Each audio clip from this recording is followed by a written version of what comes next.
الحمد لله رب العالمين حمدا كثيرا طيبا مباركا فيه كما يحب ويرضى. أشهد أن لا إله إلا الله وحده لا شريك له في الخلق والأمر. ونشهد أن سيدنا وسندنا وحبيبنا وشفيعنا وخليلنا ومولانا محمدا عبده ورسوله صلى الله عليه وعلى آله وأصحابه وبارك وسلم تسليما كثيرا كثيرا. أما بعد فأعوذ بالله من الشيطان الرجيم. بسم الله الرحمن الرحيم. وتوبوا إلى الله جميعا أيها المؤمنون لعلكم تفلحون. وقال الله تبارك وتعالى في القرآن المجيد والفرقان الحميد: بل تؤثرون الحياة الدنيا والآخرة خير وأبقى.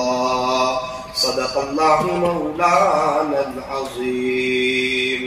وقال النبي صلى الله عليه وسلم: ذكر الله شفاء القلوب.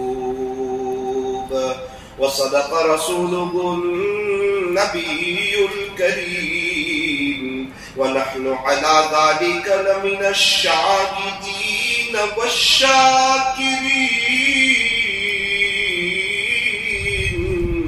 والحمد لله رب العالمين.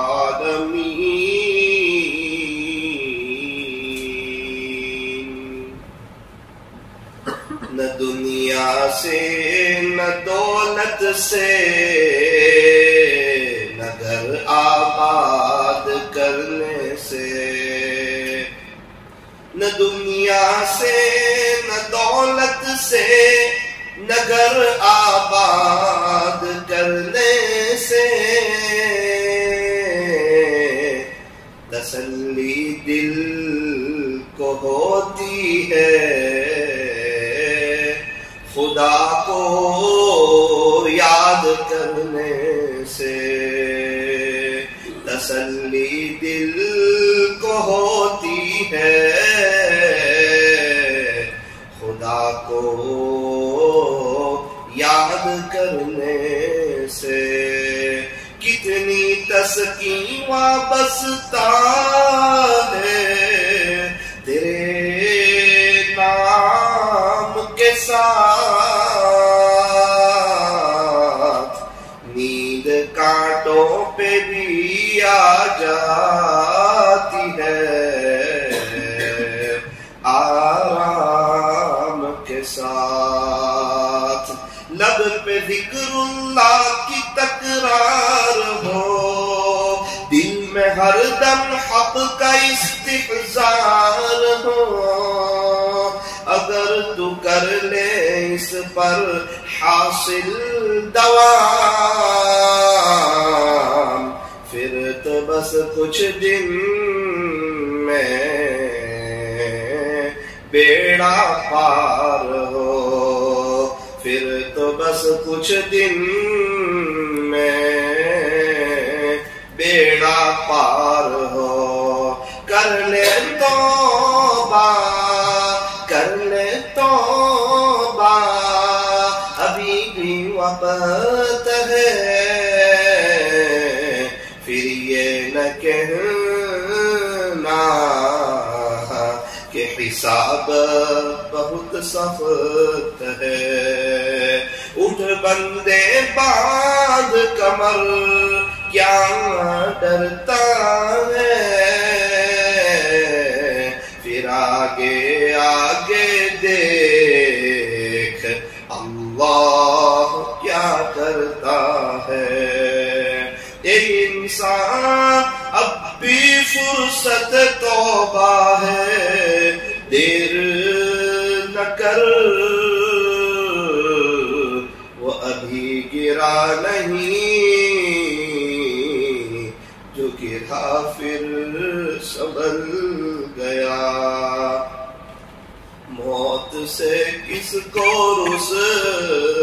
رستگاری ہے آج وہ تو کل ہماری باری ہے. آج وہ تو کل ہماری باری ہے. بزرگان محترم، معزز علماء کرام اور عزیز نوجوانوں، درود شریف جو ہے یہ بہت جامع عبادت ہے، بہت بڑی عبادت ہے اور تمام اللہ والوں کا وظیفہ ہے. چاہے صحابہ ہو، تابعین ہو، تبع تابعین ہو، اولیاء عظام ہو، محدثین ہو، مشائخین ہو، فقہا ہو، جتنے اللہ والے گزر گئے، جتنے اللہ والے ہیں اور جتنے اللہ والے قیامت تک آئیں گے، سب کا متفقہ وظیفہ درود شریف ہے. اور درود شریف ہم پڑھتے ہیں ہمارے نبی پر اور نورانیت آتی ہے ہمارے چہروں پر. ساری پریشانیاں ختم ہو سکتی ہیں اور سارے مسئلے حل ہو سکتے ہیں.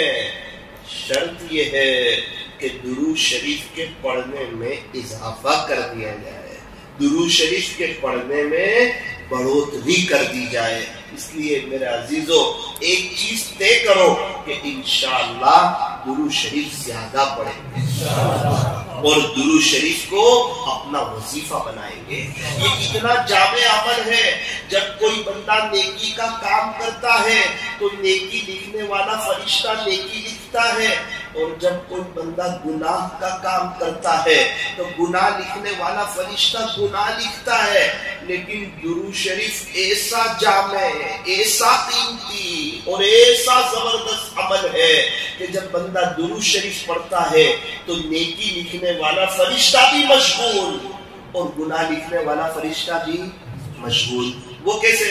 بندے نے پڑھا صلی اللہ علیہ وسلم تو نیکی لکھنے والا فرشتہ جو ہے وہ 10 نیکیاں لکھ دیتا ہے، اور گناہ لکھنے والا فرشتہ جو ہے وہ 10 گناہوں کو مٹا دیتا ہے. تو نیکی لکھنے والا بھی مشغول اور گناہ لکھنے والا بھی مشغول. تو درود شریف بڑا جامع عمل ہے، بڑا قیمتی عمل ہے، بڑا زبردست عمل ہے. اللہ کرے کہ درود شریف کی محبت ہمارے دل میں آ جائے. پیر کے دن میرا ممبئی جانا ہوا، پیر کے دن اسی پیر کو ممبئی گیا تھا تو محمد علی روڈ پر بہت فاسٹ لائف، ہم بھی وہاں جا کر فاسٹ ہو گئے. تو ہمیں پتا چلا کہ واقعتاً صحبت کا اثر ہوتا ہے. جس کو بھی دیکھو وہ بیزی، سب تیز چل رہے ہیں، سب اپنے کام میں مشغول ہے. ایک چچا سے ملاقات ہوئی، ان کے ہاتھ میں تسبیح تھی. معلوم کیا گیا کہ چچا کیا پڑھ رہے ہو؟ کہنے لگے بیٹا درود شریف پڑھ رہا ہوں. کتنی مرتبہ پڑھ لیا؟ یہ نہ پوچھ. میں نے کہا میری عبرت کے لیے بتا دو. تو مجھے تسبیح بتائی اور کہا دیکھ 90,000 مرتبہ پڑھ لیا آج کے دن، 90,000 مرتبہ پڑھ لیا آج کے دن. اچھا چچا 90,000 مرتبہ پڑھ لیا؟ یہ کیسے پڑھ لیا؟ بیٹا دنیا سے بے رغبتی اختیار کر لی، دنیا کی محبت کو دل سے نکال کے پھینک دیا، آخرت سے دل لگا دیا، اللہ نے آسان کر دیا، اللہ نے مدد فرما دی۔ میں نے کہا چچا میرے لیے بھی دعا کر دو، تو انہوں نے ہاتھ اٹھا دیے، میرا دل خوش ہوا اور مجھے تعجب بھی ہوا کہ کیسے لوگ ہیں اور کیسا اپنے اللہ کو منا رہے ہیں اور کیسی اپنی آخرت کی تیاری کر رہے ہیں۔ تصور نہیں ہو رہا ہے کہ جتنی بیزی لائف ہے اور لوگ اپنی مستی میں مست ہیں اور اس میں یہ چچا 90,000 مرتبہ درود شریف پڑھ رہے ہیں۔ میرے عزیزوں کچھ دن پہلے ایک جگہ جانے کا اتفاق ہوا بیان کے لیے، تو بیان کے بعد چائے کا انتظام تھا، تو ہم لوگ ساتھ میں بیٹھ کر چائے پی رہے تھے۔ اس بیان میں درود شریف پر بات ہوئی تھی، تو میرے بازو میں جو چچا بیٹھے ہوئے تھے مجھے کہنے لگے کہ مولانا آج آپ کا بیان سن کر دل میں یہ بات آئی کہ درود شریف زیادہ پڑھنا چاہیے۔ میں نے کہا ابھی کتنا پڑھتے ہو؟ کہا مولانا روزانہ پابندی سے 30,000 مرتبہ درود شریف پڑھنا، 30,000 مرتبہ روزانہ پابندی سے۔ پچھلے 8 سال میں 30,000 سے کم کبھی نہیں پڑھا، پچھلے 8 سال میں 30,000 سے کم کبھی نہیں پڑھا، اور مولانا 50,000 بھی ہو جاتے ہیں، لیکن آپ کی بات سن کے ایسا لگا کہ مجھے 50,000 سے زیادہ پڑھنے چاہیے، میرے لیے دعا کر دینا۔ میں نے کہا چچا آپ ہمارے لیے دعا کر دینا کہ ہمیں اللہ اتنا پڑھنے کی توفیق عطا فرما دے۔ میرے عزیزوں پڑھنے والے بہت ہیں، آخرت کی تیاری کرنے والے بہت ہیں۔ خود ہمارے شیخ حضرت مولانا ابراہیم صاحب فروٹ والا رحمت اللہ علیہ اتنی مشغولی کے باوجود، اتنے بڑے اللہ والے ہونے کے باوجود، تہجد گزار ہونے کے باوجود، اتنا مراقبہ کرنے کے باوجود روزانہ 12,000 مرتبہ پابندی سے درود شریف پڑھتے تھے۔ اور میں دیکھتا تھا جب بھی حضرت کے پاس جاتا تھا اکثر حضرت درود شریف کے پڑھنے میں مشغول ہوتے تھے۔ ممبئی میں ابھی ایک بزرگ موجود ہے، وہ روزانہ 12,000 مرتبہ درود شریف پڑھتے ہیں۔ میرے ایک دوست کا انتقال ہو گیا ہے جوانی میں۔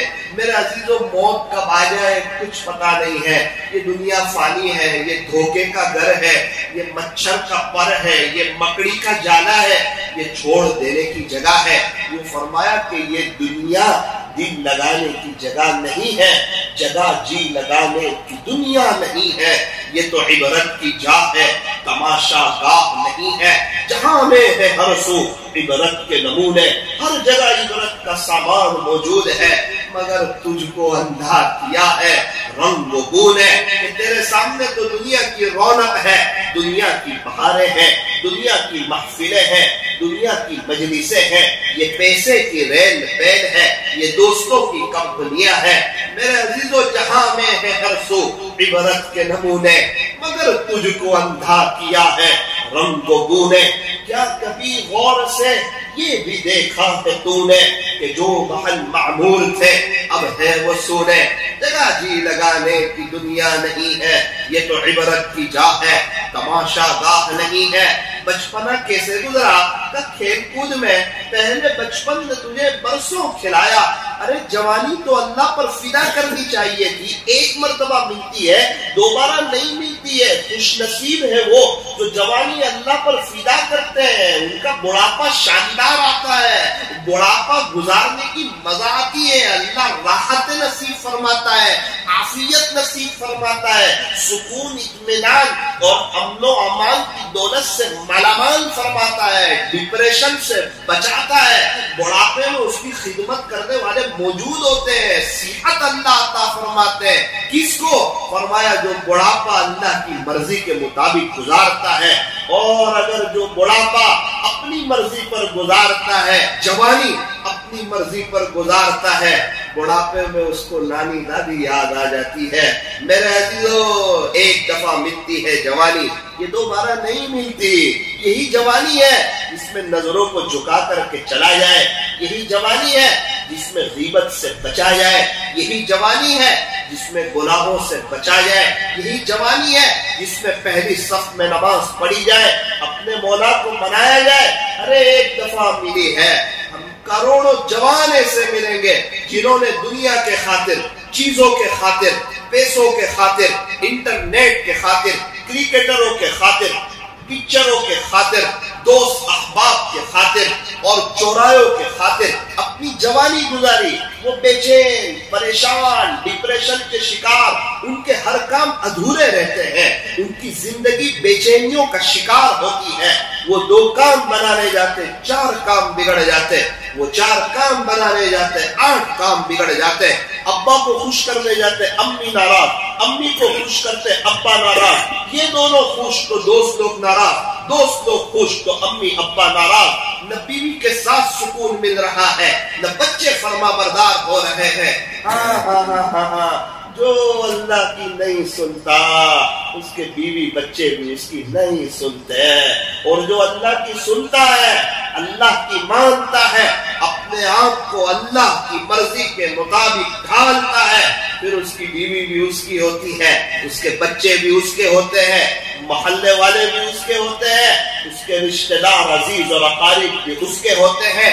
ایک بات یاد رکھنا، جو اللہ سے محبت کرتا ہے اللہ سب کے دل میں اس کی محبت ڈال دیتے ہیں، اور جو اللہ سے ڈرتا ہے اللہ اس کو رعب عطا فرماتے ہیں، اللہ سب کے دل میں اس کا رعب ڈال دیتے ہیں. جو اللہ سے محبت کرے گا وہ مخلوق خدا کا بھی محبوب بنے گا.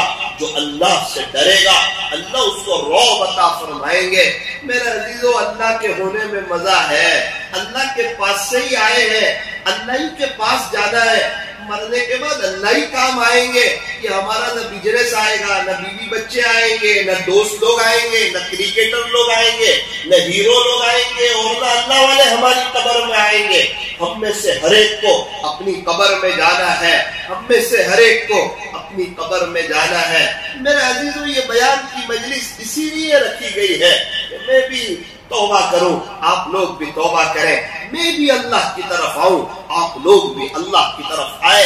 بیانات تو ہوتے رہتے ہیں اور ہوتے رہیں گے، ہونے بھی چاہیے. اصل چیز تو یہ ہے کہ زندگی چینج کی جائے، زندگی کے اندر انقلاب آئے، زندگی کے اندر تبدیلی آئے، پیارے نبی کی سنتیں آئے، پیارے نبی کی سنتوں کا عشق آئے. اللہ اکبر کبیرہ. گزشتہ کل ایک چچا سے ملاقات ہوئی، 80 سال کی عمر دیکھنے میں نظر آئے، 65 سال کی عمر. میں نے کہا چچا کیا عمر ہو گئی؟ کہا بیٹا 80 سال ہو گئی. میں نے کہا آپ تو ماشاءاللہ بڑے بشاشت میں نظر آتے ہو. ہاں مجھے کوئی بیماری نہیں ہے، نہ شوگر ہے، نہ پریشر ہے، نہ کوئی تکلیف ہے، کوئی بیماری نہیں ہے، الحمدللہ بہت خوشحال میری زندگی گزر رہی ہے. ابھی یہاں کہاں آئے آپ؟ کہا بیٹا میں 3 دن جماعت میں آیا ہوں، مہینے کے 3 دن کبھی بھی ناگا نہیں کرتا ہوں. کبھی ہمارے یہاں سے جماعت نہ ہو تو کہیں اور سے بھی چلا جاتا ہوں، لیکن اپنے 3 دن میں ضرور لگاتا ہوں. مسجد میں سوتا ہوں، چٹائیوں پر سوتا ہوں، تہجد میں اٹھتا ہوں، اپنے مولا کو، اپنے خالق کو اور اپنے مالک کو مناتا ہوں. چچا یہ جو آپ کے پاس صحت ہے اور یہ جو آپ اتنے فٹ نظر آ رہے ہو، اتنے تندرست نظر آ رہے ہو، اس کا راز کیا ہے؟ تو میرے عزیزو اس کا راز 2 باتیں. وہ فرمانے لگے کہ بیٹا یاد نہیں ہے 1966 یا کب سے یاد نہیں ہے کبھی تہجد کی نماز چھوٹی ہو. تہجد کی نماز میں صحت ہے. نمبر 2، اور تہجد کی نماز کی برکت سے اللہ بندے کو گناہوں سے بچا لیتے ہیں. گناہوں سے تو ہر مومن بچنا چاہتا ہے، لیکن میرے عزیزو اگر تہجد ہوگی زندگی میں اللہ گناہوں سے بچائیں گے. اگر تہجد ہوگی زندگی میں اللہ صحت، تندرستی، طاقت، قوت، عزت اللہ عطا فرمائیں گے.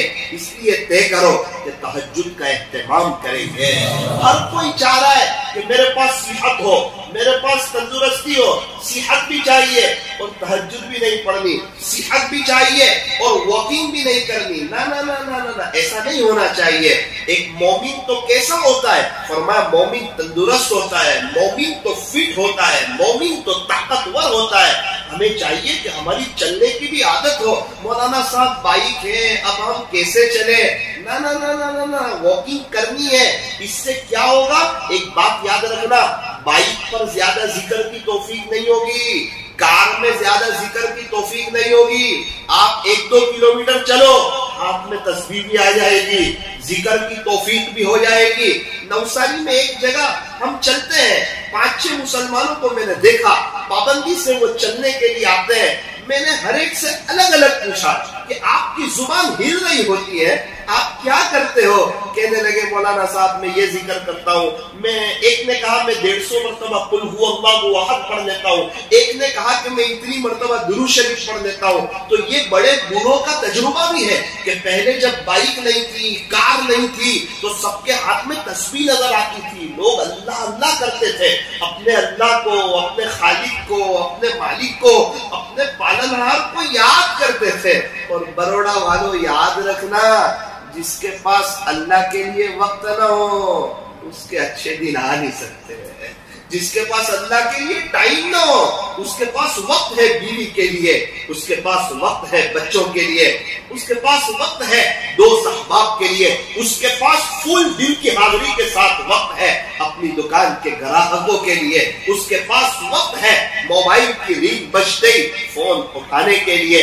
ہمارے کان بڑے حساس ہیں جب فون کی رنگ بجتی ہے، اور یہ بہرے ہو جاتے ہیں جب اذان کی آواز آتی ہے، یہ بہرے ہو جاتے ہیں جب اذان کی آواز آتی ہے۔ اللہ کرے کہ جس طرف فون کی رنگ سن کر ہم فون کی طرف متوجہ ہوتے ہیں، اللہ کرے کہ ہم اذان کی آواز کو سن کر مسجد کی طرف متوجہ ہو جائیں۔ ارے مولانا صاحب میرا تو قرآن نہیں ہو رہا، مجھے تو وقت ہی نہیں ملتا۔ اچھا بھائی ذکر ہو رہا ہے، ذکر بھی نہیں ہو رہا، مجھے وقت نہیں ملتا۔ اچھا آپ کے پاس کھانے کے لیے وقت ہے؟ کہاں؟ سونے کے لیے کہاں؟ صبح ناشتے کے لیے کہاں؟ دوپہر کھانے کے لیے کہاں؟ جی رات کھانے کے لیے کہاں؟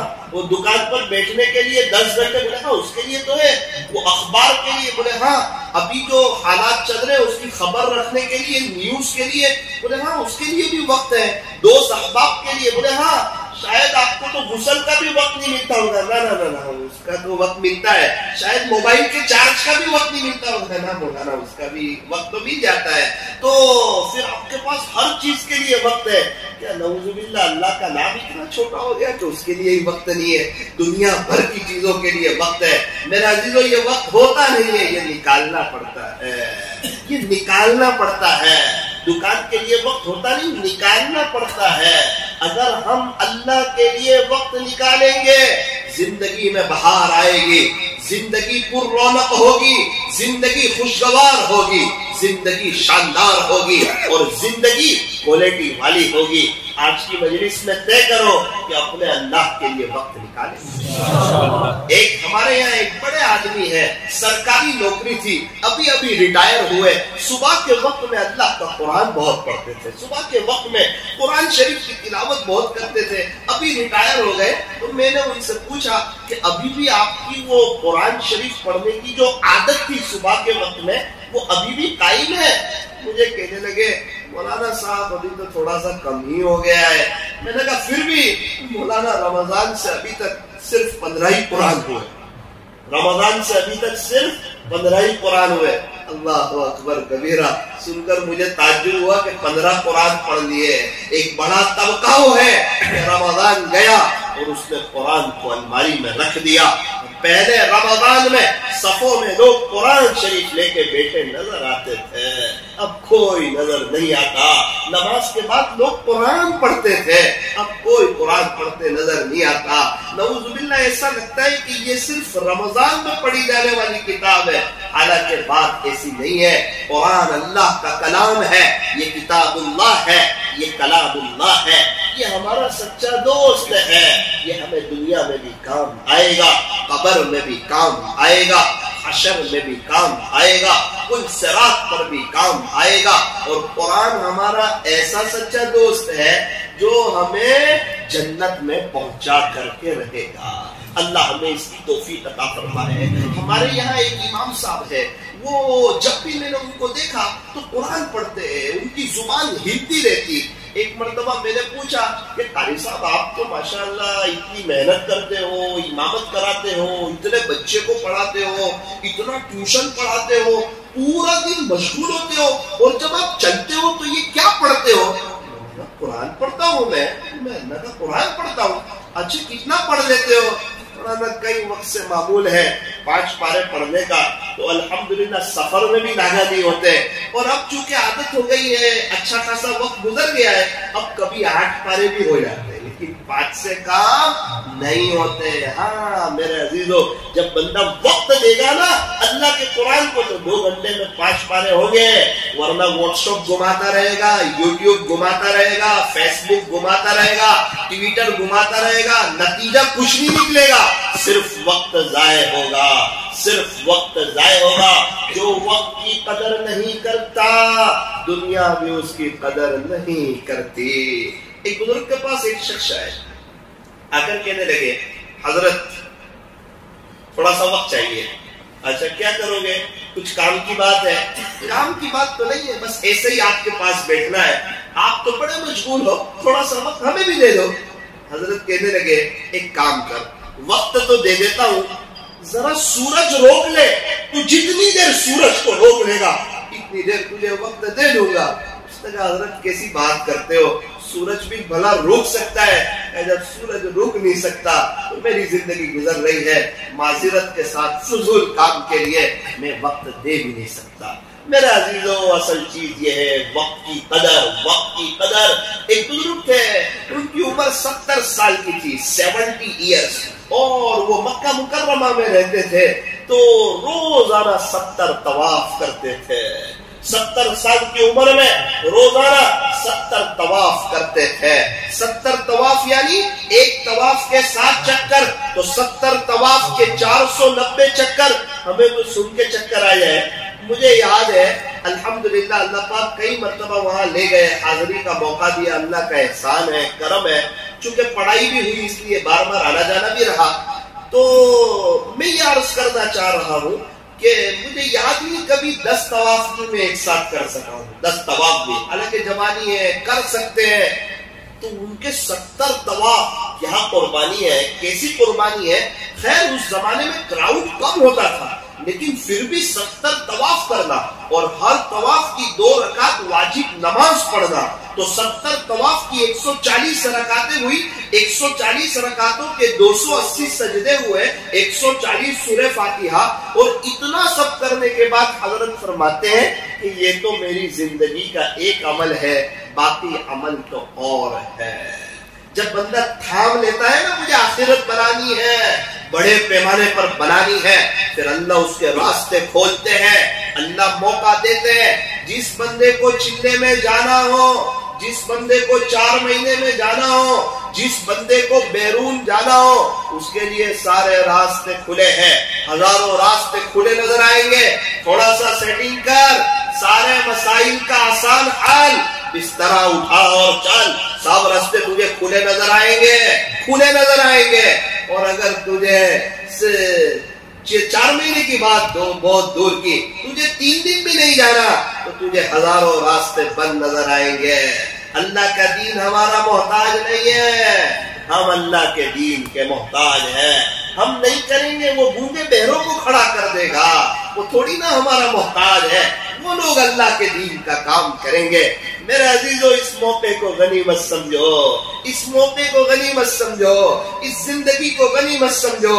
یہ دوبارہ نہیں ملے گی. اس جوانی کو غنیمت سمجھو، اس میں اللہ کے قرآن کے لیے وقت نکالو. ارے مولانا صاحب رمضان میں بہت سکون لگتا تھا، بہت اچھا لگتا تھا. ارے کیوں نہیں اچھا لگے گا جب تو رمضان میں 5 وقت کی نماز پڑھتا تھا، جب تو اللہ کا قرآن پڑھتا تھا، جب تو گناہوں سے بچتا تھا، مسجد میں اپنا وقت زیادہ گزارتا تھا، اللہ کے قرآن کو وقت دیتا تھا. سحری اور افطاری کے وقت میں تیرے ہاتھ اللہ کے سامنے اٹھتے تھے، تو پھر تو سکون ملے گا ہی نا. اور رمضان کے بعد مسلمانوں کا ایک بڑا طبقہ وہ ہے جس کی نہ فجر کی نماز ہو رہی ہے، نہ قرآن شریف کی تلاوت ہو رہی ہے. اور یاد رکھنا اگر وہ قرآن نہیں پڑھتا تو اللہ کا نقصان نہیں کر رہا ہے، وہ اپنا نقصان کر رہا ہے. اللہ کا قرآن ہمارا محتاج نہیں ہے، ہم اللہ کے قرآن کے محتاج ہیں. اللہ کا قرآن ہمارا محتاج نہیں ہے، ہم اللہ کے قرآن کے محتاج ہیں. ہمارے سورت کے قریب میں ایک بزرگ ہے، وہ ہمارے مفتی صاحب ان سے ملاقات کے لیے گئے تھے. فرمانے لگے 35 سال سے روزانہ ایک قرآن پڑھتے ہیں. 35 سال سے روزانہ صرف جمعہ کو نہیں پڑھتے،